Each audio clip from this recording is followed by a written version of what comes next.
Welcome. This is, I think, our first ever Mercury Mayoral Inquisition. So yeah, it's voluntary. We're not actually gonna, kill anyone or anything like that. It's gonna be fun. So hope nobody showed up for real blood at least. Get close to your mic there. Sorry about that. There okay. you go. The cord is short. Forgive me. We're gonna do what we normally do at our endorsement interviews. We have a conversation with candidates. Normally we don't let people in. We want everyone to see it this time. It's kind of interesting. It's good to see what candidates have to say about issues. We encourage this time, if you want to cheer, if you want to boo, you don't like something, go ahead and speak up. Keep it, keep it respectful, keep it civil. We are going to have a list of banned words that we don't want candidates to use, and probably even questioners. Mercury friend Alex Zielinski is taking your audience questions in a box there. She's also going to be showing us right now the list of those banned words. Okay, let's see. There we go. I'll get out of the way. Ah, shit. Yeah. So there they are. So what you can't see because our heads are blocking down there is if you hear one of these words, you have to shout the word fail.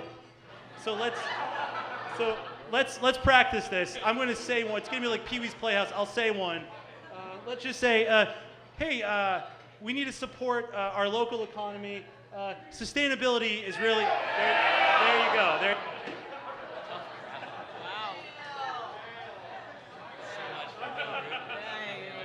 Then the microphone falls apart. That's cool. There we go.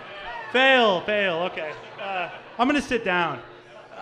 So that's the gist, and we're going to do about 45 minutes of this, and then at that point, all the questions that you've been giving to Alex, we're going to take some of those questions, and we're going to ask the candidates those questions. And I want to introduce our panelists. You know me, I introduced myself, Dennis from the Mercury. Criminal defense attorney Chris O'Connor. We got Bike Portland editor Jonathan Mouse. Social services advocate Carol Collymore. And Mercury reporter Sarah Merck.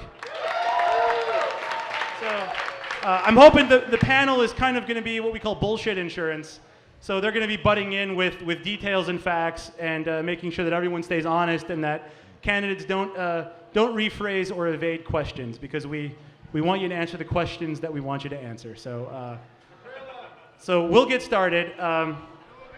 The first. Okay, take notes while we. It's okay to take notes. Yeah. Take notes. I got one. Let's see. So first question is actually going to be kind of a soft question, but it's going to be fun. I'll start with Charlie. You're closest to me. Okay. What's your favorite guilty pleasure television show? Oh, guilty pleasure television show. Probably. What's the PBS thing? That's not guilty. That's not a guilty pleasure. I know. That's why it's so goofy. I'm gonna have to pass because I can't remember it. Sorry. I haven't watched television in a year and a half. Sorry, TV reporters, but been a little busy, and TV's not my first choice anyway. All right, Jefferson. Sons of Anarchy. I don't feel guilty. See, I think you both arguably already evaded the first question, but that's fine. All right, Desperate Housewives of Beverly Hills. There we go. No. The Hills, the original Hills on MTV Retro. That's the one that I actually watched the other morning. That is the opposite of evading that question. Jefferson, I remember you used to talk a lot about The Wire. I used to watch The Wire, and has your campaign made you reflect differently on The Wire? Are you like inside The Wire now? The debate in the campaign right now is whether or not I view The Wire as a how-to run a city, which I do not.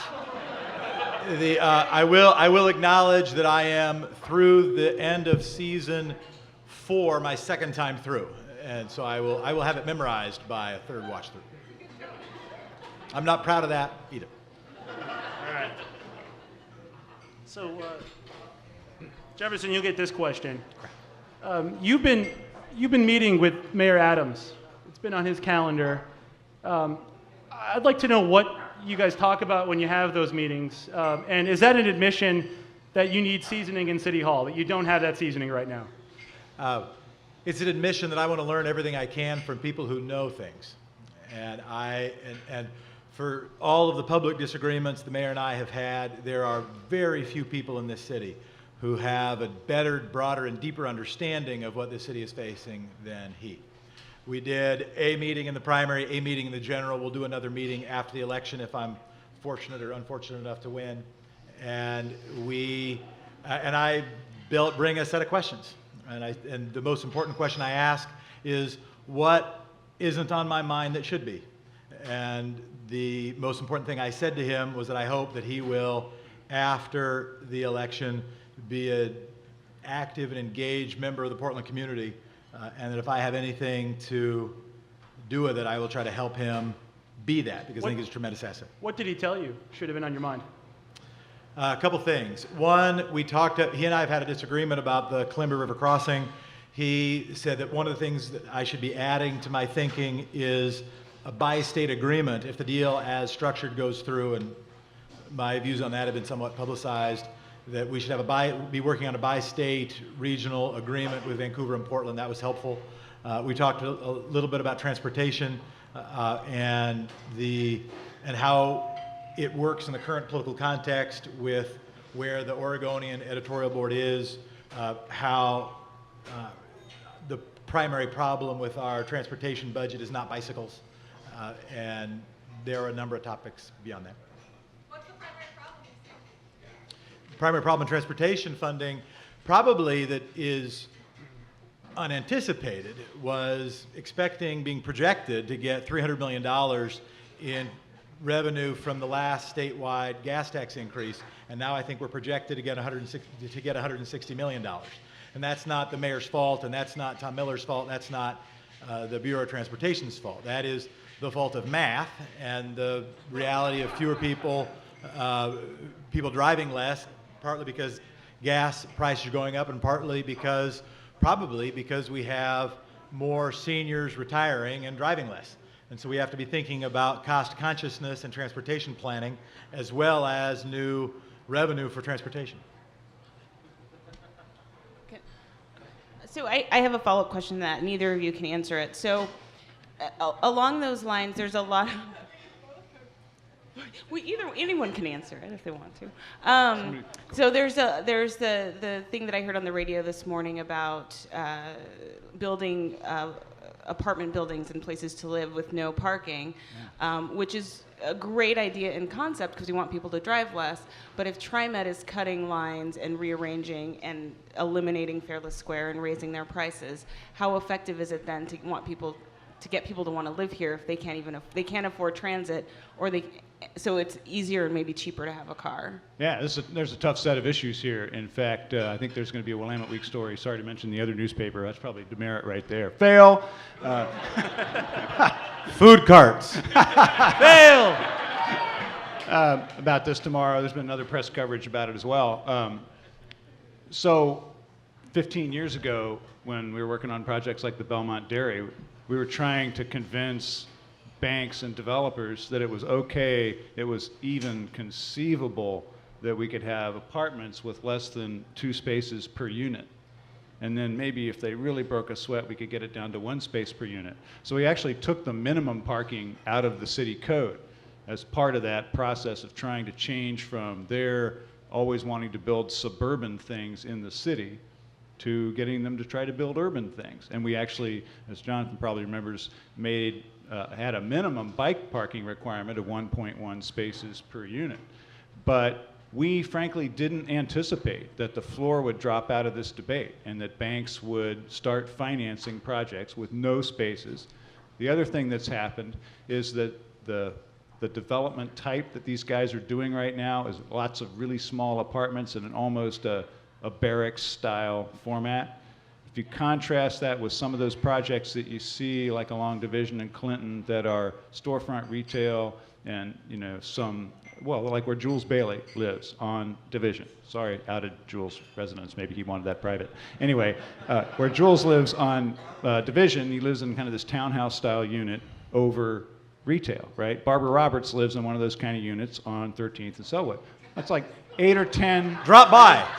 Yeah. 8 or 10 units over some storefronts, right? We didn't imagine there would be 80 units on a half an acre site.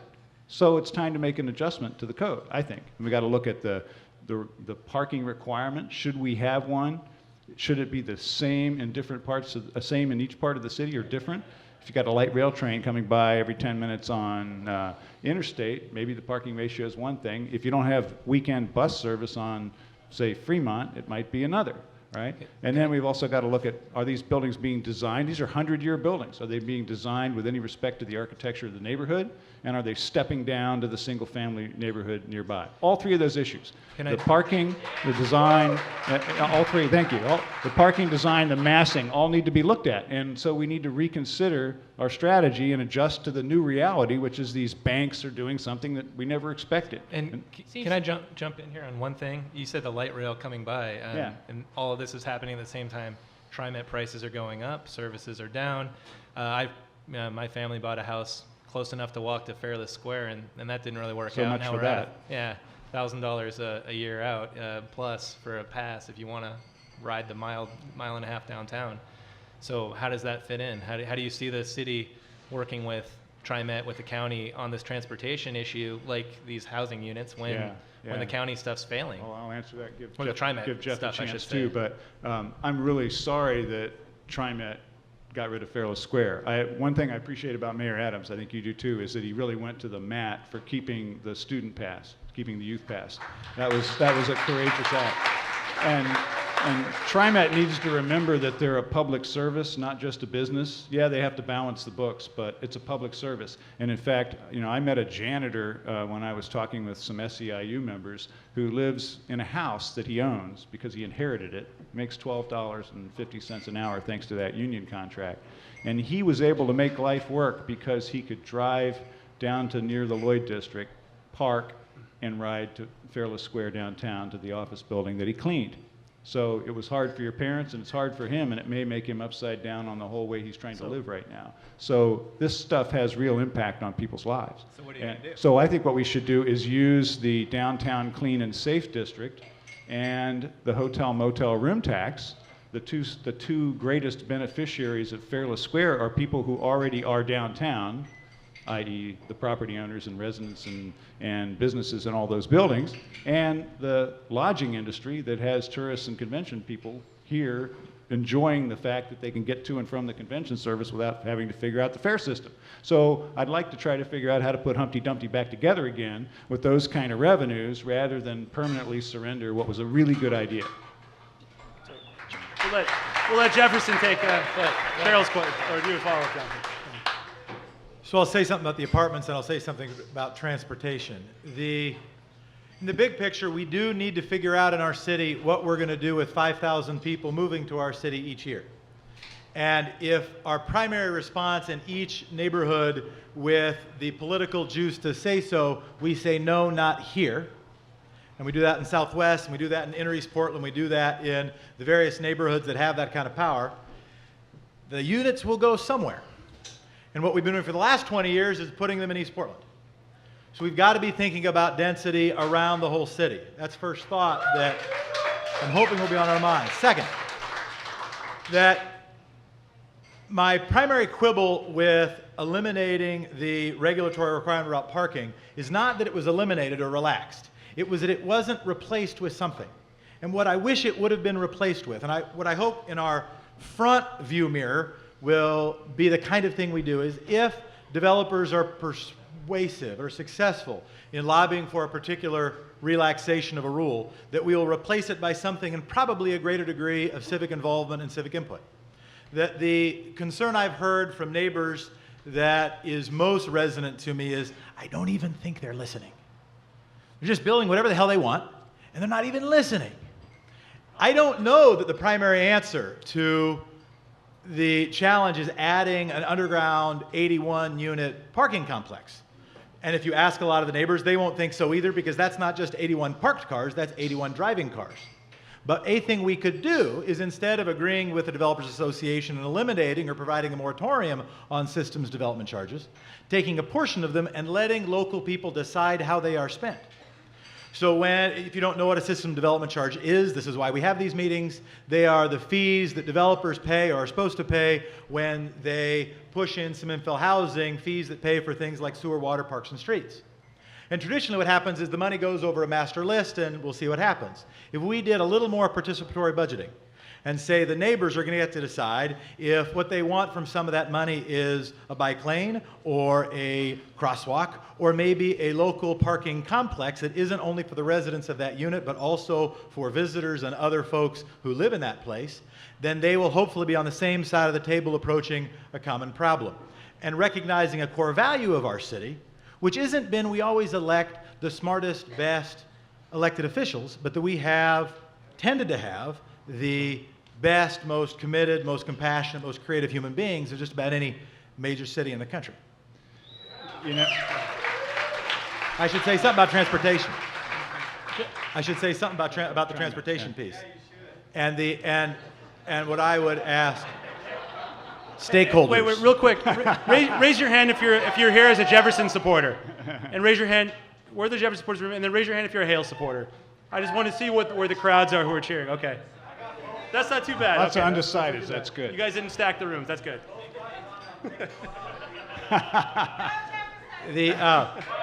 On transportation, I hope, again, we see the whole picture. Now, the way you framed the question was, what about Fairless Square, and what are we doing about light rail out to Division? So we had a debate in the primary at David Douglas High School. Afterwards, there was a family walking out to their cars, and they met my parents who happened to be at that debate. And we had significant conversation about the streetcar. And the kids, not little kids, high school kids said, "What's a streetcar?" That our transit rail dream has not been visited upon our whole city. And in a non-1990s resource-constrained environment, we're not unloading bucket loads of federal money, even if Suzanne Bonamici will get us some. Then we've got to figure out what are cost-sensitive solutions, which might not be just more rail, but might also be bus rapid transit, working with organizations like Opal who are trying to add equity to our transportation discussion. Yeah. I would like to circle back. We're not having a debate, but there are a couple things that you said, Jeff, that I want to respond to. One, I think if you're used to the partisan environment of the legislature, it's always easy to look for the villain of the piece. It was those guys. And actually, in this case, the developers had nothing to do with why we dropped the parking ratio to 0. In fact, they thought we were nuts. Okay, they were trying to build that stuff with 1.5 or 2 spaces per unit. This was the city's idea. I supported it. Eric Sten supported it. We were trying I didn't name you as a villain. Okay, thank you. We were trying to move the city in the direction of less parking, of a car-light city. And there wasn't a lobbying effort that drove the issue. And so that's revisionist to look at it that way. Secondly, what I hear from those neighborhood activists is not send the density somewhere else. I mean, sure, there are always a few NIMBYs when you talk about neighborhoods and land use, but most of what these earnest people are saying to me is, hey, we're in for the whole program. We want to hold the urban growth boundary. We want development on our main streets. And we want it to look like something that we don't have to wince at. We want it to not dump all the parking in the neighborhood, and we want it to not loom over our houses. That doesn't seem like too much to ask, given that we've built a lot of that kind of good stuff before. So they're not NIMBYs. They're not saying push it all out to East Portland. And the third thing is, you know, it sounds really nice to say let's turn SDCs over to the neighborhoods, but actually, as I think you would know, because it's in the statute, it's against state law to do what you just said. You have to do the plan and follow the plan. So that's in the law. You got to follow the law. And if you want to change the law, we all know how to do that. Seems to me, though, the problem with the parking policy is the fact that it's a city code that you say you helped write. It aspires to a city that doesn't exist. Right. It's also important to realize that those apartment buildings have a lot of parking for bikes. Don't you think a big part of the discussion has to be creating a city where it's possible to live without a car and actually use those bikes? Of course, and that's what we're all trying to do. And you're right, we're all planning for a city that doesn't exist. That's why it's called planning. So, you know, we're working our way towards a future. Let Let me just get one follow-up on SDC. So you have proposed a 2-year moratorium, which you sort of walked back a little bit from. So you've changed your position on that a little bit. Where do you stand right now on SDCs? I think our SDCs are too high. When Tom Ranieri wants to expand, as he does, Cinema 21 in an existing neighborhood with all the streets in place and the streetcar there too. And in order to expand his lobby into an empty office space next door, build another small screen or two, he's going to pay $61,000 in transportation SDCs. Maybe he can afford it. How many people can afford to move out of a food cart and into a storefront restaurant? Oh! I did it. He said food cart. He said food cart. Look, he is fine. He's fine. Cart. Okay, Let me rephrase that. Let me jump in So here. I just want to jump in really quick. I want to jump in really quick because we had an email exchange about this earlier in the week. I don't bike. Yeah. Less than double-digit percentage of people who live in Portland bike. So I don't think bike parking is the answer for everyone, especially people who live in East Portland, who have children, who have groceries, who have everything else, and maybe just want to go out to eat every once in a while. So what is the option for them? And also, nobody would take the streetcar to get to Cinema 21, at least not They most could of the walk people. faster to get to. Yeah. It's true, though. It's true. It's true. Rumors of its dysfunction have been greatly exaggerated. What There are 12,000 percentage- people a seriously. day riding the streetcar. Yeah, but what percentage of people do you think would actually take the streetcar to go see something at Cinema 21? What percentage of the city population? I don't know. Is Make it a guess. full? Well, I'm just saying, it doesn't serve most people. Most people would have to drive to get to it, and there's, not even Well, a... are we going to debate whether the streetcar is a failure or a Sure. success? We can do that. Yeah, do it. So the streetcar was designed to support a pattern of development that didn't exist then. The Pearl District was an old rail yard, and there wasn't much happening there, right? And what the streetcar did is allow us to build a new urban neighborhood in a way that wouldn't have happened without it. And there's plenty of data and evidence behind that statement. This isn't just my assertion. And it also is a transportation service for people that need it, for people that live that urban lifestyle. And I'll tell you my favorite story about the streetcar. Susan Emmons, who runs Northwest Pilot Project, came up to my daughter and me in a coffee shop downtown and said, when you guys were first talking about the streetcar, Charlie, I thought it was just a toy for yuppies. And I opposed it. I didn't say anything at the time, but I thought it was a bad idea. But now my clients, who are people that were formerly homeless, who are now trying to get into the economy and live in real housing, the last thing they need is a car, and they're all riding it to work, and they're riding it to their doctor's appointments, and they're living their life. Look at how many disabled people have moved to housing along that line. You notice a lot of wheelchairs on the streetcar? So there are a lot of people riding it, 12,000 people a day. Is it rapid transit? Hell no, I'll admit that. But back to the bike issue, just to circle back, because again, it's very, very important to me to repeat that less than 10% of Portlanders bike. Yeah. And a lot of them live way out. A lot of them have children. A lot of them have groceries. A lot of them have jobs that don't allow them to come in all sweaty and stinky and take a shower because they've biked to work. So what is the option and some people just choose not to, but they maybe don't want to have a car. They maybe want, there's a lot of us who would really like to know what the alternative option is to biking if you don't want a car or can't afford one or have more than. Well, we're trying to build a city where people have choices, right? Where you can still drive, you can bike safely everywhere, and where you've got a transit system that'll get you where you want to go as well. And so one of the answers is have a good citywide, region-wide transit system, which TriMet is struggling to do right now. And we need to all help work on that. So give people choices and let them choose. You're right, not everybody's going to live any one way. So let me say a little bit about that. When we say we're planning for a city that doesn't exist, and that's the point of planning, there are also choices made because I think we narrowed our scope of what the city was going to be. And transportation is one of the most important ways I think we've made those choices. So I'm not running for mayor primarily as a critic of the streetcar. It has had successes. It's also had costs, including 2013 budget of $3.7 million for operations, which that same amount of money would restore a lot of the lost bus service around the city. What I hope will add to the conversation with respect to bikes, so I'll add a couple of numbers. Right now, I think about 23, 24% of Portlanders use active transportation as a significant way to get around. That's not just bikes, that's walking around, that's taking TriMet, taking streetcar, taking metro. That's good. Only about 13% of East Portlanders do. What makes that number more surprising is you've got more retirees, more students, and more poor people. All three factors which would normally indicate greater use rather than less use of active transportation. Because for the folks who might not want to bike around a lot, they also might not have a bunch of money to buy a car or to pay for car insurance, which for some of us is more expensive than others. What? Why is that funny? Why are you even laughing? So what we didn't do when we were rushing headlong, well, what we didn't do sufficiently over the last 20 years of planning in our city is planning to enable more short trips. So one of the reasons, it's partly that it's just not safe in a lot of areas, right? We had, I think, 3 kids, and PolitiFact, check me out, not on this, but it's somebody else's data. I think we had 3 kids in 5 years die on just 122nd on bicycles. There's some places just not safe. Also, it's harder to take a bike to go to Home Depot, pick up a fridge, and cart it home. Right? We need to be thinking about how we plan our city with the whole city in mind, and not only transportation systems, but recognizing that transportation is not an end in itself, but a means from get to one place to the other, and we've got to shorten some of those places. More squarely on transportation itself, I mentioned bus rapid transit, I mentioned increased bus service.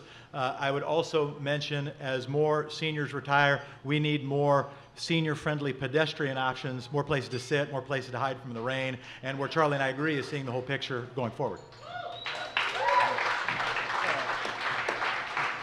Well, I've been talking about the streetcar, and I just want to ask Charlie, I mean, you left your job on city council to go be a lobbyist for the streetcar. No, I did not go to be a lobbyist.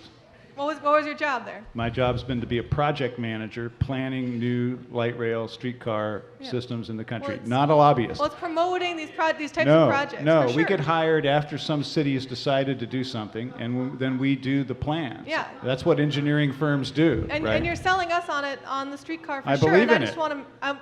I'm worried that if you get into office, who's going to have your ears? The developers, and it's going to be the people who are backing Fair the streetcar question. to make lots of money. Fair off it. question. What's And going on? I believe that what we've done as a city is smart and progressive, and I'm proud of everything that we've done.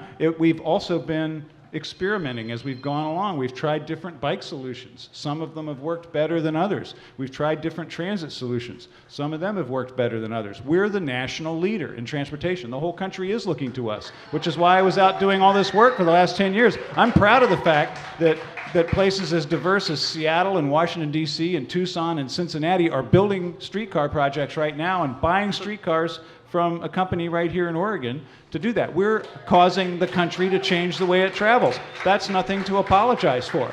Now, in the climate of today, after we open this next streetcar line this weekend and we open light rail to Milwaukee, I don't think we're going to have the means to build any more major rail capital projects anytime soon, because TriMet is up against it for being able to provide effective region-wide bus service. And we need to raise the payroll tax, which they'll be able to do next year, and we need to help them with this very high cost of health care that's putting them in a bind. But it's going to take a while to get through that. And I don't think realistic we're going to be building any more rail projects anytime soon, but I'm very happy that we've built the ones that we've built. And you know that the folks that are now down in Milwaukee protesting the light rail line that's going there will be riding it to the Milwaukee Farmers Market 2 months after it opens. Charlie, Charlie, I want to ask something. We talked a bit about system development charges, and I want to just pin down exactly where you are on that, because I know that you had favored a moratorium, and then you said you didn't favor it, but then you told some other people that maybe you'd still consider it. You want to see what things look like. Where exactly are you? What do you mean by all that? Yeah, the reason I brought up a moratorium is that when I first started running for this office, and as you know now, that was a while ago, this is the world's longest job application process that we're in here. Okay, when I first started running, there wasn't much construction going on in the city. And I think that was proven untrue. No, there wasn't much going on then, and then the recovery started to happen. Okay, well, we got it wrong. There, see, I recovered. So I thought a moratorium was a reasonable idea, because if you're not collecting any revenue, you don't have to give up any revenue if you stop collecting it. Follow me? And so a moratorium seemed like a reasonable way to try to jumpstart things. Well, things got going on their own, including, unfortunately, these apartments.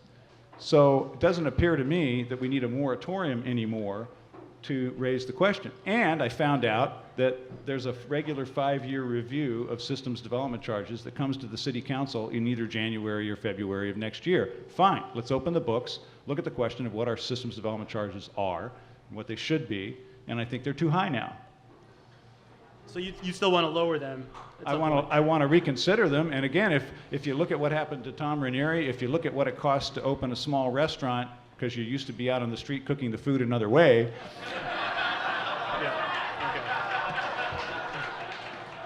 See my point. So, all right. Well, let's switch a little bit. The Justice Department was in town on Thursday, and they said that they believe Portland police engage in a pattern or practice of using excessive force against mentally ill Portlanders. I want to ask both of you whether you agree, in fact, that our police officers engage in a pattern or practice. Yeah, we could start with Representative Smith. That's fine. He's endorsed by the Portland Police Association. I want to pause on the booing. Wait. I want to pause on the booing. What does that mean? I want to respond to the booing. Okay. You can boo. Oh, they said respond to the buoy. I'm sorry. No. I was like, the- what? the- I said no metaphors. That's right. Okay. Did you? I'm endorsed by the police officers, I'm endorsed by the teachers, I'm endorsed by the firefighters, and much other folks. And you can boo them all if you like. Yeah. But recognize that if the progressive folks in this room who want a problem-solving police bureau and want cultural shift within that police bureau and want to start bridging the division between frontline police officers, police management, the city council, and our community, think that the primary way we are going to do that is merely through booing. So we got another. I'm going to answer your question. Okay. It's a yes or no. I'm going to answer your question. Okay. But if you're not going to control them, I'm going to respond to them. That one of the things we most need is to start bridging that division. That needs to start with folks here. I will tell you, I think the facts are really clear that we have, by definition of a pattern and practice of excessive force, we have a pattern and practice of excessive force. The question is now, what do we do? And luckily, with the consent decree from the city and the DOJ will be coming out with, we will have some teeth in an action plan to move forward. Some elements of that teeth I have been campaigning for since we started the campaign, since before I got endorsed by any organization, when I was told by other folks I didn't have a chance, to after I got endorsed by some organizations, and today, which include making sure we have a real, honest-to-goodness mental health crisis mobile unit, which right now is neither mobile nor a crisis unit. It's not mobile because there's one unit and it's in one precinct, and it's not a crisis unit because it's not allowed to be a first responder. We've got to deal with that. My guess is that will be in the consent decree. Second, we need an honest-to-goodness mental health triage center. That if you look at a huge portion of the tragedies that have happened in our city, they are police officers who in some instances, who are dealing with so many more instances of people suffering from mental illness than any time previously in the last, 20 years ago, 30 years ago, and not because anything they did, but because of Ronald Reagan starting to sort of gut public funding for the social safety net, right? And that is not first responders' fault. Let's be fair though. It's Ronald Reagan didn't shoot any unarmed people in the back. We're talking about individual officers making individual decisions. You can say that, but understand, as mayor, I won't carry a gun. What I will do is make policy. Well, you can't even control a single officer. You can't. Do you think that under the current system, the mayor can't fire an officer that's engaged in this pattern or practice that the Department of Justice has described? So the union controls it. Your endorsers. Okay, so is there a question you wanted to ask me? It's a conversation. Okay. So do you agree? So do I agree with which part? Do you agree that the current civilian leadership has no control over individual officers and really can't discipline or fire any of them? I wouldn't say that we have no control over police officers. What I would say, and the Department of Justice has now made pretty plain, is that we haven't had the tools to have the kind of police department that we need to have. And so then the question is, what do we do about it? that does include amplifying training practices. If they're using training practices as the justification for a given set of conduct, it means we need to change those training practices, and a new training facility gives us the opportunity to do that. We haven't had one. We have one now. If you look at cities, particularly New York City, who have been successful in reducing unintentional and intentional firearm discharges from officers, the thing they have done. Hold on. New York does it because they do stop and frisk of people that are darker than you. So I don't know that that's okay in this town. But no, I don't think the reason they've reduced firearm discharge charges is because of stop and frisk. I think those are two different things, two separate policy decisions. They didn't reduce their firearm discharge from 30% because they were having more interactions with people. That actually could increase the number of firearm discharges. What was happening was they went from, I think they had 206,000 police complaints, and in 2010, I think 33 times a New York City police officer discharged a firearm intentionally, which was significantly fewer than the year before. Still 33 times more than zero. Still not good enough. I understand, and one of the things, Thanks for joining the panel. So, and one of the things that I think we need to do is learn from other places. If we have a plurality in this room that thinks we need to improve the culture of our police bureau, and that's something, by the way, a Portland mayor has not been successful really at doing in 40 years. If you ask former mayors and former city councilors what is undone work they wish they would have got done, you'll hear more than one of them say, I wish we could have done some more about the police bureau. Which ones? For 40 years. You ask, I'm not going to out them, you're a journalist, I'm running for mayor.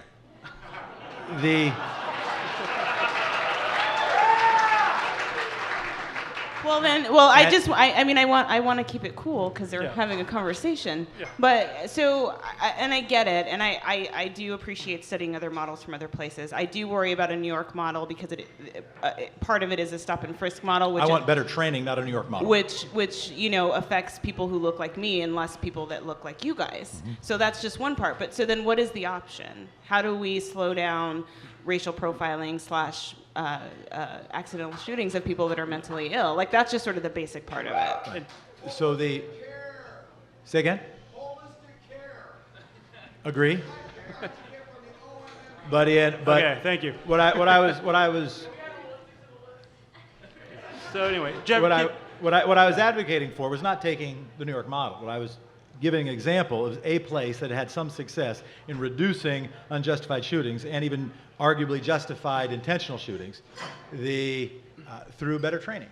And better training should include better training around profiling, not based on race, but profiling based on better clues, pulling people over based on breaking a law and on real probable cause, not on color of skin. And the things we got, and that includes better training. So I've offered 3 ways I think we can get better. And by the way, I'm going to need your help on this stuff. If the fact that I've been endorsed by the Police Association means that we are going to work less hard at working on improving the police bureau, that'd be a real bummer. Because also understand the other person that's in front of you, which is also me at the same time, was at the same time saying we shouldn't authorize forcible removal of the Occupy tents within the first week or 2. I was the only major candidate at the time that said that. The Police Association and I haven't had significant and consistent agreement on policy questions. What they told me was that they were hearing the same stuff behind their backs they were hearing from in front of my face. And that they could trust me to look at the budget, be careful with tax breaks, be careful with major projects, so that we could fund the kinds of things we think are necessary, from holistic care to better training to a metal triage center to a mobile crisis unit. To get that money, it's going to require real help, and it's going to require the progressive spirit of Portland to do this. We haven't done it in 40 years. I'm not saying I'm sure I'm going to get it done. I know I can't get it done without your help. So, Charlie, let's get you to answer the same question, because we spent a lot of time with Jefferson. Maybe after all that, you ought to re-ask the question. Yeah. Just generally, do you agree that Portland police have engaged in a pattern or practice of using excessive force against the mentally ill? Yes. And as you know, this is a defining issue in this race, and it's one of the reasons why I decided to leave private life and run for this office. And that is that I do believe we need to change the culture of the Portland Police Bureau. There are good people there, and I respect the work they do. but we need to change the culture of the Bureau, and that is the responsibility of mayoral leadership. And it can be done. I know it can be done because I did it with the Fire Bureau. We had a Fire Bureau that when I was given that responsibility, I think some of you know this history, but some of you might not, I was given the responsibility for the Fire Bureau when I was elected city commissioner. I didn't ask for the Fire Bureau, but I was given that responsibility. And as soon as I took a look at the Bureau, literally, I saw that there was a need for pretty significant change, which is that there were 6 African American men, 3 women, and 2 Asian American men in a workforce of 800 people. It was appalling.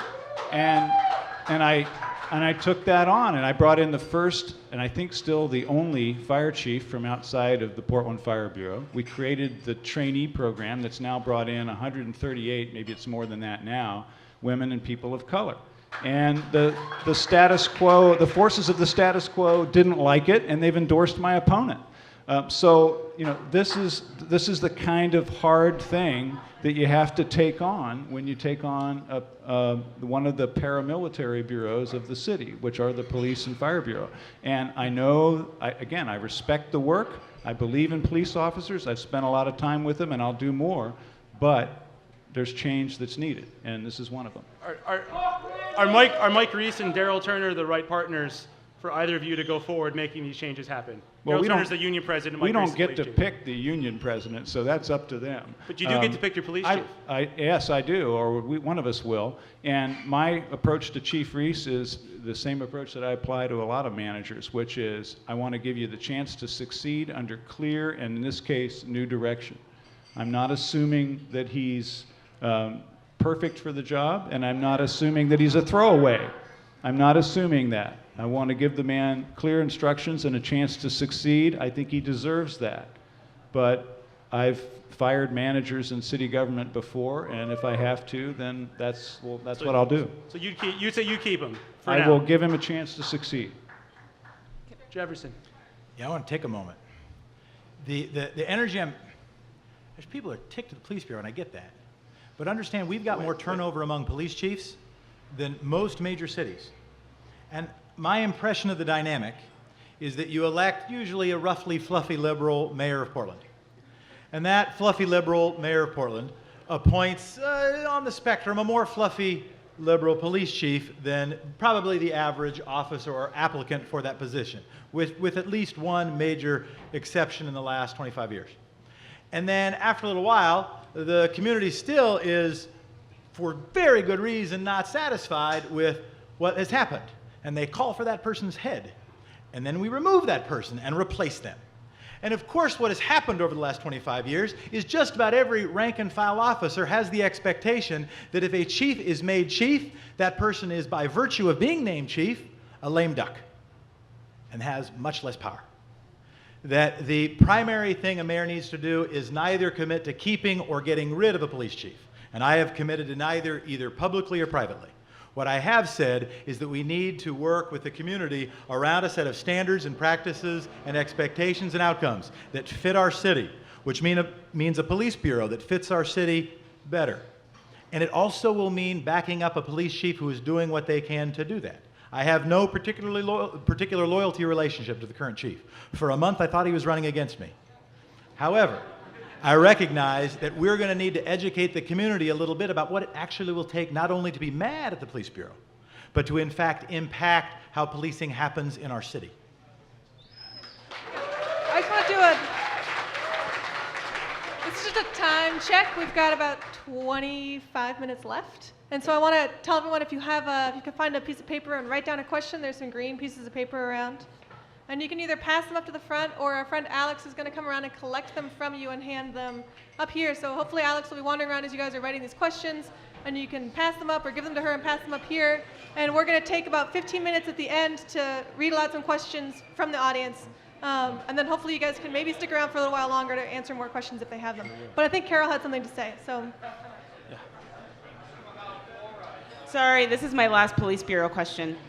So I work for a domestic violence service agency, and I know that the rates of domestic violence, which include child abuse and sexual assault, are at a higher rate than gang violence. Yet Just this summer, a lot of our officers out at family services were pulled away. So we're at less than 10 officers for DV calls and several dozen for gang violence, and the rate of death in DV is a lot higher. So I'm concerned that the issue of gang violence, because it's more attractive in the news, it sort of is overtaking the actual need, which is the higher rates of DV in Multnomah County. Yeah, maybe a couple of responses to that. I won't use the phrase behind me that I can't use, but I believe that the Police Bureau ought to be connected to the community, and that means doing problem solving and focusing on prevention, and that means officers in the schools, that means officers assigned to domestic violence. Dan Saltzman and I supported that team when we first created it. So if the Police Bureau really is not an occupying army, but a peacekeeping force, then you want them plugged into mental health and working with Project Respond in partnership. One of the positive things that is being proposed at the moment to respond to the Department of Justice's report. You want them working in schools. You know, the school officers that we have are having a profound positive effect, in part because they know the kids in that school, the kids know them, and they're the same officer year after year. So having some consistency to this is important. The other thing that's problematical in the Police Bureau right now is a relatively small number of officers out of the total are actually assigned to patrol. The Police Bureau, like a lot of city government, is a little top-heavy at the moment. And that's something that we need to work on, because then you have more people down at the street level doing the community work, whether it's paving streets or helping kids. There's some we can do with staff management ratios. There's some we can do with prioritization. It was a good point. But I want to take another risk. That I don't know, people here don't know me very much, may not know how I spent the last 10 years of my life building a progressive nonprofit organization. When it was. Okay. There were folks who suggested, when I got both the firefighter and the police association endorsement, that I should turn it down because it wouldn't help me win. Because see, my base. Can I butt in though? Are you going to talk about domestic violence? Yep, I am. Okay.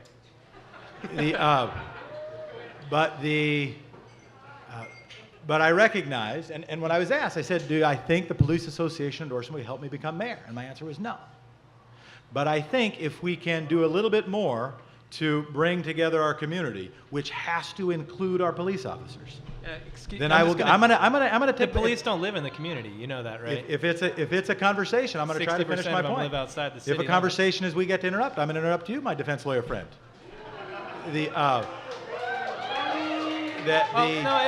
a conversation, so we can interrupt. That is a major issue, right? It's the police are not members of our community. They are viewed as an occupying army. Okay, if you, I'm going to let that say, and I'm going to try to get the domestic violence piece and make the point I was hoping to make. That I thought it might help us govern the city. Now here's another one where it's weird. If we want to address that, if you hear a bunch of police critics, what they'll say is, oh, we're probably giving them too big a budget. We need to reduce their budget. And I've heard that from a lot of folks, when in fact, one of the things we need to do is probably add people to human trafficking and to domestic violence. If you want policing that is engaged in our communities, that means making sure you have officers that are more likely to be able to get out of their cars and walk around and not just have to drive their car around real fast, right? So that a better police bureau is not the same as being real ticked off at the police bureau, particularly if you're talking about things like domestic violence.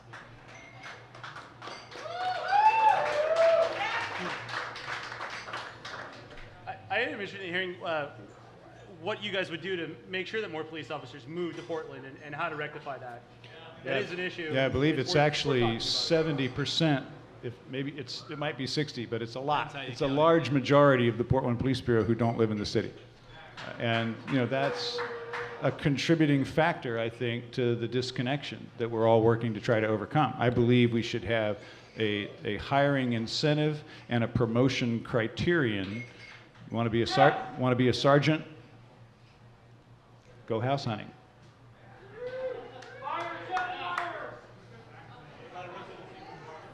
Well, I'm not sure I don't believe we can legally require the people that already work for us, regardless of what bureau they work for, to live in the city. So I don't think we can do that. But I do believe we can make it a criterion for who we hire. There's a lot of other work to do on who we hire. But we can make it a criterion for who we hire and who we promote, I believe, and that's what we should do.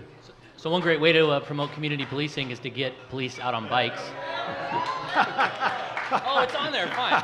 So, but you said get people out in the community. I'm just wondering, would you commit to funding the bike patrol unit a little bit more than it has been? It's had a lot of trouble getting budget traction. Oh yeah. I mean, I was very supportive of that before. I'll tell you my favorite story about the phrase "we can't speak." I was on a ride-along with a young officer named Madison Caesar, and he was driving past Unthanked Park with his windows rolled down, and he was calling out to kids by name because he grew up in the neighborhood, he knew the neighborhood, and he still lived there. And he was saying, "Hey, James, 12-year-old kid, I'm going to be back at 8. I don't want to see you out here." Nice. And then there was a kickball game that was interrupted by a mentally disturbed woman, and somebody helped her out. He got her keys to her car, got her cell phone, called a friend, and the friend took her to the hospital. I mean, this guy is a model. I got to interrupt too, because I did this at Jefferson, but are you talking about bike patrol funding with this Sorry. story? Which I've heard it at other forums as All right, well. I'll drop it. Anyway, there are people that know how to do that. And there are people that want to be on, and being on their bikes. I think there are people in the Bureau that would like to be back on their bikes again. Right. There's just no incentive for them to do that because there's no obligation. And there's no requirement to do that. Right. All right. I'm trying to make very, very, very, very, very few funding promises as we're facing 4%, 6%, and 8% cuts. It's not a funding promise. It's what kind of vehicle. Would you make it a priority? Do you want to see more police on bikes in the city? Sure. Yeah, it's not a funding promise. It actually costs less per hour it costs less per hour for that officer to be riding a bike than burning gasoline, right? So it's not a funding issue. It's an assignment question. Can I change the topic? Yeah. Okay. Go ahead. Hey, I feel like this is becoming an unsafe space to have a conversation. So I love talking, but can we keep the yelling to a minimum so that we can continue having a safe conversation up here? Thank you. So I have a question about housing. As we ideally make progress forward with treating people with mental illness, treating people that are homeless, treating women and children who are transitioning out of my shelter, the problem that we run into is there's not enough housing. And so I'm curious what the solution is after we heal the world and make it a better place. Where then do people live? And is it transitional housing options / funding for enabling people to buy their own homes? Say the last part of the question again. So I just want to know what happens when we're trying to help people get on their feet. Where are the transitional housing options? So, for example, at our shelter, we have a 60-day stay, but inevitably we end up letting people stay 90 or 120 days because transitional housing isn't available and we're not about to put them on the street. So when we're healing all of these people, what are our options for, I know the county is families and the city is more single people. So how do we do that as we're fixing mental illness and we're addressing all of these issues? What's the hopeful solution that we get people in a place to live? So the first, I want to copy our friend back here who said holistic care. And as we're healing them, as we're thinking about housing, including housing first, not just housing, but also treatment, and not just treatment, but also a job. And if you just do one of those three, you might be doing 0 of those 3. Now, how do we actually create housing options? There are a few thoughts. One is we ought to be looking at some options between Dignity Village and an apartment somebody can't afford. And that's a really hard conversation because all of those options suck. I've heard lots of them. I've heard from shipping crates villages to bike carriages to parking lots in churches to small homes in people's backyards. And one can make a pretty good criticism about any of those. What I will ask the housing director to do, what I will ask the housing commissioner to do, because I will unlikely be the housing commissioner, is say, all right, let's try to think about what the least worst options are for some place between on the street, the Dignity Village, to an apartment or a home somebody can't afford. And we'll look at various options. But we got to do better than that. We've also got to figure out the funding challenge, because it's a big one. One of the tools I wish we had for housing was inclusionary zoning. This is something that I believe it was the Home Builders Association that was successful in creating a statewide ban for cities imposing or requiring inclusionary zoning. We should, I sponsored a bill that I knew was dead before I did it at the request of advocates to start rehaving the conversation about that, because we need to have more tools. We also need to be thinking about funding options that are regional. The one reality is, for all the people camping out in front of City Hall right now, the city of Portland is doing more to fund services for people who are houseless than certainly Clark County or Washington County. And we need to be asking folks to turn up the heat a little bit to regional partners who have the Hillsborough Way, and too often what that means is Portlanders are paying for a larger share of the social safety net. So we need to look at funding, we need to look at additional regulatory tools and additional options.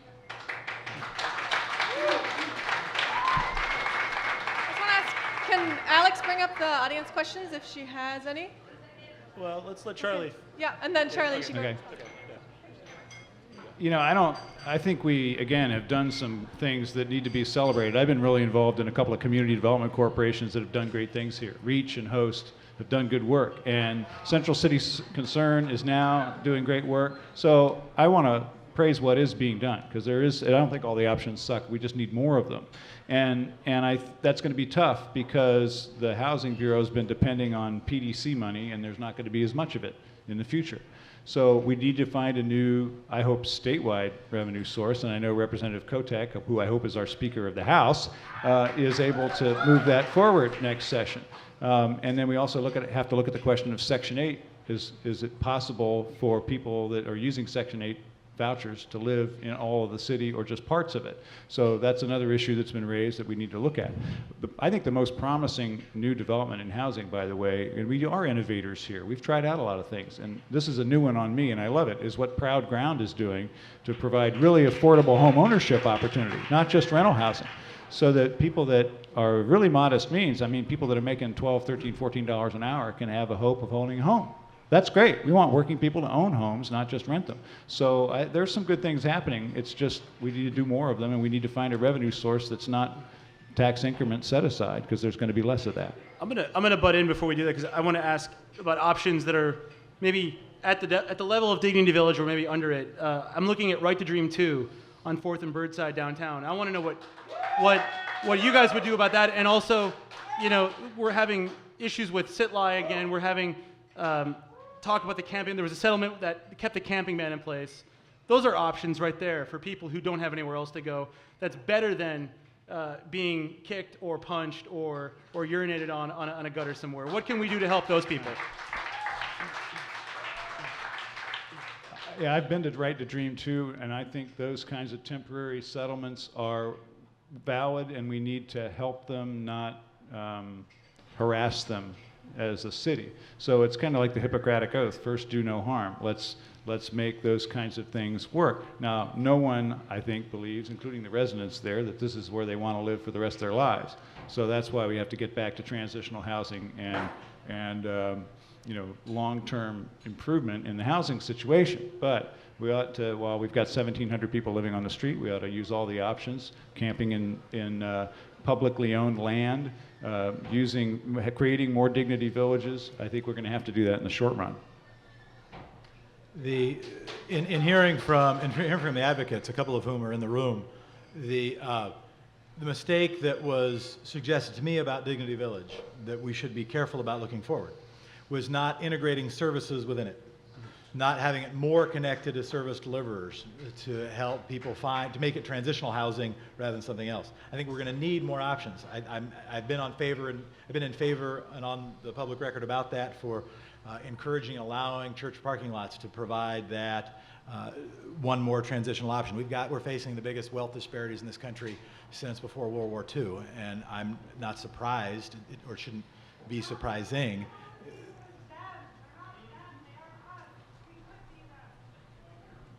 Okay. And as we think about our community and how more and more economically divided it is and how much less economic opportunity there is, we need more transitional options. We've got to connect it to services when we do it. Well, I want to take some audience questions. Oh, great. Hey, thanks. And also, we have a very special poll that hopefully Alex is going to bring up. That's a straw poll we're running to see who you would like to vote for. So this is going to be, as soon as it comes on the screen, it's a text poll, which means it does require a phone, which is a little sad. But it's a poll where you can text in who you would want to vote for, and it'll be running for only the next 10 minutes, so you've got to get it in fast just to see how we're feeling. So I figure we'd just pass this around, and you guys could each choose a couple questions that you'd want to ask. I got one from the crowd that's, we're talking about the CRC. And you guys have both talked a lot about the CRC, but can you just in like 3 sentences, provide specific details about the scale of the project, what you want, what you like about the proposed project that's on the table, and what you don't, exactly specifically what you change, in just a couple quick sentences, because there's a lot to say about it. But yeah, we've heard this question, but we'll answer it. I've said the same thing about the CRC from the beginning. The project as designed is not buildable, not fundable, and doesn't fit our values. 17 lanes across Hayden Island, not a good idea. I do believe there's a version of this project that could happen soon, and we need to get it out of planning and into construction, that gets across the river without a lift span, gets light rail to Clark County, and has a pedestrian and bike connection that's not an awful afterthought like the one that's there now, or actually even the one that they planned. So there are pieces of this project that I think make sense and that we should move forward, but not the one they came up with. It's hard for me to find a lot of elements of the project I like. What I think I heard was the same position that proponents are basically taking, which is change the height and reduce an interchange, but still stay committed to a single main span that is car dependent or that is car focused. That means we're going to be spending still probably $3 billion plus, almost certainly at least $2.5 billion plus for a big set of highway interchanges and a major car bridge. It's a huge mistake. It's not a small mistake, it's a huge mistake. And that's not a small difference, it's a big difference. What we should do instead is something closer to the common sense alternative, which is not committed to a single main span, which instead says let's do it in phases and not starting with one big throughput, changing a hose into a fire hose and not doing anything about the arterials, but trying to fix the rail bridge, trying to add a local access bridge to Hayden Island instead of a bunch of interchanges, and retrofit the current bridge, which estimates say you can do for about $200 million, maybe $300 million, but tearing it down costs $180. So it's hard for me to find many elements of the current project I like, and I urge people to look at Common Sense Alternative Portland to see a $1.8 billion proposal rather than a $3.8 billion proposal.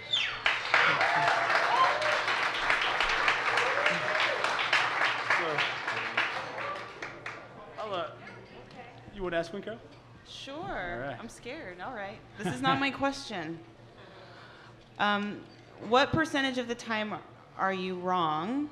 For example, which I think is okay, by the way, we're human beings. For example, when you make decisions, how often is the outcome reasonably close to your expectation? P.S. What's your batting average? Wow. That's a real question. I mean, at least 10% of the time.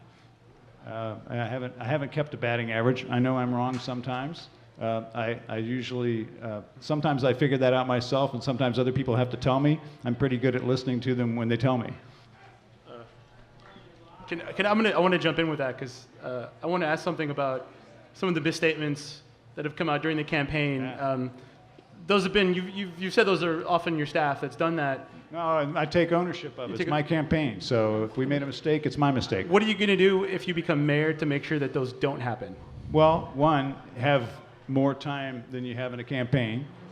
Two, spend more time, frankly, spend less time fundraising and more time making sure that every word of what goes out over my name or under my name is absolutely accurate. But I made those mistakes. My campaign made those mistakes. I own them. And I apologize for them. I don't know. A friend of mine, Mike Greenfield, used to be the head of DAS, and he said, I think if I am right 60% of the time, then I will be good as long as I can have the opportunity to make lots of decisions, as long as I be right 60% of the time. The challenge is politicians are held to a higher standard. If we admit to 2 mistakes, that becomes the focus of a campaign. The challenge is publicly, you can almost acknowledge to none. I can't imagine I'm much better than a typical human being. If I'm 70% right most of the time, I actually would feel pretty good as a manager. In terms of fundamental issues of value and policy, I hope I'm closer to 99% right. I got a question. Here's a question. You've both said you support basic services. Is this code for I won't spend lots of money on bike lanes like Sam Adams does? Do you or do you not support an aggressive implementation of the city's bike plan?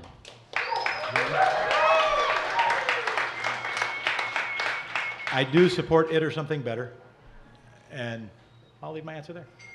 Unless you want me to answer the first part of the question about what I mean by basic services. Yes, absolutely. Yeah. So I mean, and I recognize, and you and I have had sort of a similar critique, and I think I'm the only person sitting here who did not repost and sort of amplify the Oregonians' basic frame that the reason we can't pay for our potholes is because of bike lanes, and we've got because that's not our problem. I mean, what our whole bike network is estimated about $60 million, which is slightly more than 1/3 of just the building, construction, and lobbying for the Columbia River Crossing. We haven't laid a brick. So bikes aren't our problem. I do think they're part of the solution. I recently heard from somebody I really respect who is a bicycle advocate who's not a big fan of the Bicycle Master Plan, and I placed a call today and say, all right, please talk to people who are smarter than I am on this stuff and tell me why. When I'm saying basic services, what I mean, I try to you're not doing the fail. Without it here, you don't even remember. What's your success rate? Come on, I just said basic services. All right. It doesning count anymore, now it's just voting. Is figuring out a way that we can provide the essentials in our city facing modern cost constraints. And so the example I've used is trying to have, instead of just 130 public numbers and 13 hotlines and one 7-digit number that will tell you what those numbers are, to move to a 311 system that makes it easier to address and access public services. They've done that in New York. It's estimating saving them 20% in transaction costs, and it has a significant equity advantage because a lot of the people who aren't accessing public services are the folks who a lot of them are my neighbors and friends who don't know a city planner, who don't have a neighbor who's run for city council before, who are like some neighborhoods in Seattle, haven't felt as comfortable contacting city power and therefore their streetlights are out. We can do that better, accessing city services better. So the question which you didn't write was about first, are we trading off, read it for me again, I'm sorry. No, when you say you support basic services, is that just code for saying that, you're more sort of roads first, which was your words, or you're not going to spend money on bike lanes like Sam Adams did? Right. No, it is not code for that. As I said earlier, I believe that we do need to keep building out a multimodal transportation system, including the bike plan, including building sidewalks in neighborhoods that don't have them, including building streets where we have dirt today. Maybe not a street right out of the highway manual, but a street that the people in that neighborhood want. And I've got a record of actually making this stuff happen in Portland. So what do I mean by basic services? I mean every neighborhood ought to have a neighborhood park. I built a lot of neighborhood parks with the bond measure. It ought to be possible to walk to that park. It ought to be possible to meet the orange juice test, that you can send your kid out on their bicycle on a Saturday morning to get orange juice and have them arrive in time to finish breakfast with you. There ought to be, every neighborhood ought to pass the orange juice test. So we need to keep building out the street network. We need to take care of the streets that we have. And yes, we need to keep building out the bike system. But there are a lot of Portlanders, not in this room, who believe that the city is spending every last dime on bikes. And you know that, and I know that. Right. So the job of the mayor and the city council, and I'll take this on because I believe in this, is to first make sure that we are doing a good job of taking care of the streets that we have. We're not repaving those streets fast enough today, the ones we already own. Do that. Tell people we're doing that. Show them what percentage of the budget is going to maintenance and have it be a big number. And then also explain to them that we're going to keep building the livable city and that that's a small slice of the budget. Right now, we've lost that common understanding of even what we're doing. But that doesn't really match what you did in the campaign, which was trumpet a very misleading Oregonian article that said the exact opposite, which The was reason I cited that Oregonian article is it pointed out that when I was commissioner, we had less money, but we were resurfacing more streets. I'm proud of that. I didn't like their editorial tone, at least not that time, but I do appreciate the fact that we were able to do more with less, and we should do that again.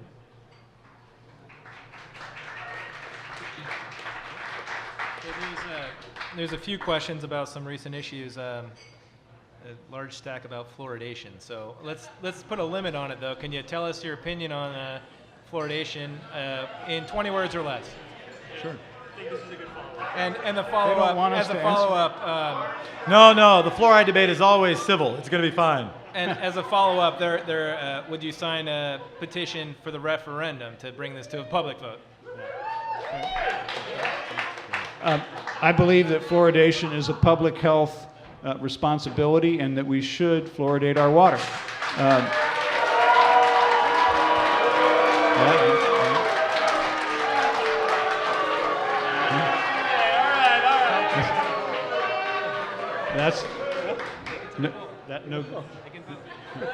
That's right. That's going to move that Vote, number back. text, don't boo. Text, don't boo. Boo quietly. Was there another part of the question, or is that it? And a public referendum. Do you believe that should be a public vote? I think the public has a right to refer the council's decision. They're going to do that. I'm not signing any petitions right now. To me, the public health evidence, as I've tried to peel it away, seems pretty clear that fluoridation is far better than the opponents I am hearing from are telling me. And I don't say this lightly either, but recognize, and I'll cite my wife and I'll cite where I live, and that we've got a healthier. Yeah, actually she is.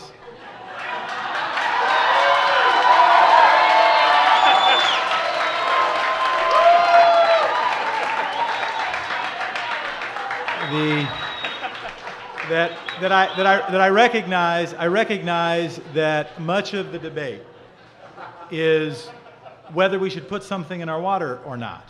And I know, and I've never liked the idea of putting it in our water. I don't like putting chlorine in it. I don't like putting anything in our water. I love our water. We got some of the best water in the world. But I also know that in my neighborhoods, there are kids. There are kids losing school days, getting deeper health problems, building and growing on our achievement gap. And what the CDC and what Pew tells us is that the best thing, better than little pills, better than the thing you give them, better than some program that would get people eating healthier foods, which I'd much prefer, or getting people to drink less soda pop, which I'd much prefer, is fluoridating our water. Now, where I disagree with how the city has gone forward is linked to why I'm running for mayor. Is that too many decisions have felt like they were happening behind some room. That democracy was something to be manipulated rather than something to be embraced, which might be empirically accurate, but is not the way I'm hoping we will see the world. And that this has, and the people who are running this campaign did this very intentionally, knowing that the loud voices opposed might well muck up the works if there were an earlier release of the information and a more robust public dialogue. I would have. Can I interrupt really quickly Sure. for both of you? And I say this as a lover of fluoride. Sure. So what happens? So we elect people because they represent us, right? And so in that spirit, we know that there's not always an opportunity for every single Portlander to pipe in. So where do both of you start to think that, okay, maybe not everything needs that space because you've been elected to represent? And so fluoride is the perfect example. It may not be the most popular thing, but it is the right thing for children. So when do you make that decision and when do you put it out? Oh, that's important. That's important. And on this one, Carol, I'd like to finish my answer because it was anticipating that question. That not every time, but on real important stuff, and I'll define real important stuff. When it's very likely it's going to go to the voters in the first place, and when it impacts how we conceive of our city. And there are a lot of people who live in our city who conceive of this city as a place that you don't have to and you can't pump your own gas, you don't pay a sales tax, and you don't have fluoridated water. And when we are dealing with fundamental ways we understand our city, more public process is more owed. The kind of thing I think we should do, because we're not going to be able to do public testimony for everybody, is having a citizen jury process, which has people that aren't just opponents and not just opponents, but include representative samplings of our people that are able to peel back the science better than I can do, and hopefully as well as my wife can do, and get to the bottom of it pretty well. And if there isn't real consensus there, then send it out to a public vote, which we shouldn't do a lot of times, but on some issues we should. I want to answer this question because it is important. Yes, we elect people to make decisions, and based on the knowledge and information that I've acquired on this issue so far, I would vote in favor. It's very important, though, and you know, some of you are maybe new to Portland or new to politics since I was on the council 10 years ago. But ask, if you will, I hope you will, ask some people who went to hearings that I participated in. It's very important to make the decision after the hearing on any subject. I mean, to really listen. And I think if you ask people who came before the city council when I was a city commissioner, they'll say that that's actually how I operated, whether it was a land use hearing. So I changed my mind because people come in and tell me something. But based on what I've heard on this issue, that's how I'd vote. Now, you also have a responsibility when you're on the city council and you're managing an issue or a bureau to not just listen to the public, but do your job and reach out to other people. And I understand that our wholesale water customers, there are other water providers outside of Portland that buy water from us. They found out about the fluoridation debate by reading about it in the newspaper. That's not okay. So you need to do the process right and really listen, and then you understand you're elected to decide. So I'll ask one last audience question, and then it'll be the last question we're going to go with. And I'm going to add a little bit to it. Somebody's asking about Measure 80, which is the marijuana legalization measure. It has nothing to do with city politics, except Randy Leonard has come out in favor of this measure. So I want to ask the two of you if you also endorse this. And I'll ask you something I asked Randy. Do you also smoke marijuana? And have you? Well, I'll start with the last two. I have. I don't now. And I support Measure 80, but I think it has some flaws in it that need to get cleaned up by the legislature. But I think we've rounded the corner in this state. It's not a controlled substance anymore. Let's get real about this. We got the same answer. Yes, not anymore. Yes, there's some problems with it. Okay.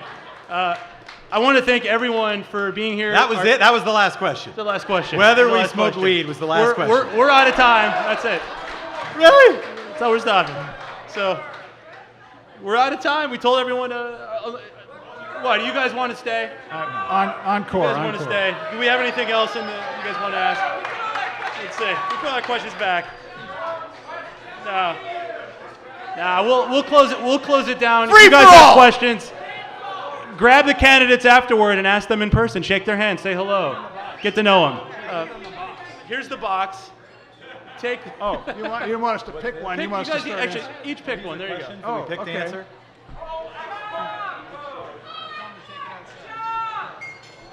Oh, it was CRC. We've already done that one. Here, you want to pick one? Go ahead. Be quick. Oh. Please okay. No. Okay, please explain how your... Okay, I'll read it. Please Thanks. explain Let the how candidate talk. how your opponent will waste tax dollars in ways that you will not. That's kind of harsh. I haven't heard... I'll give him a chance to redeem himself on this and maybe agree with. I haven't heard Jefferson talk about the need that we have to rein in how much of the city is now locked up in urban renewal districts. If you go on my website, charliehales.com, you'll see that. We got about 14% of the city locked up in urban renewal districts, and we're putting 24 cents or 26 cents of every tax dollar into paying off that debt. That's too much, and I've said I'm going to ramp that down and put more of those dollars into schools, parks, streets, the rest. I don't know if you disagree with that or not, but I haven't heard you talk about it. How have you not heard? We had 50 debates in the primary. I said at least 9 times. My question is coal trains for or against? Against. Against. Okay, that's a good one to end on. No, there's more. This is fun. Take them home. Doing all kinds of questions. Take them home. Take them with you. Take them outside. Say hello to the candidates. I want to thank Representative Jefferson Smith. I want to thank former Commissioner Charlie Hales Thanks, guys. for being here. I want to thank our panel, Sarah Murph, Carol Collymore, Jonathan Mouse, Chris O'Connor, Alex Zielinski from the Mercury, and Michael Anderson from Portland Afoot, who helped make this projection possible today. He deserves a shout out. And I want to thank Rontoms for hosting this and opening the windows and doing a marvelous job tonight helping us. Thank you, everybody. Thanks, everyone. Vote. Vote. Register and vote.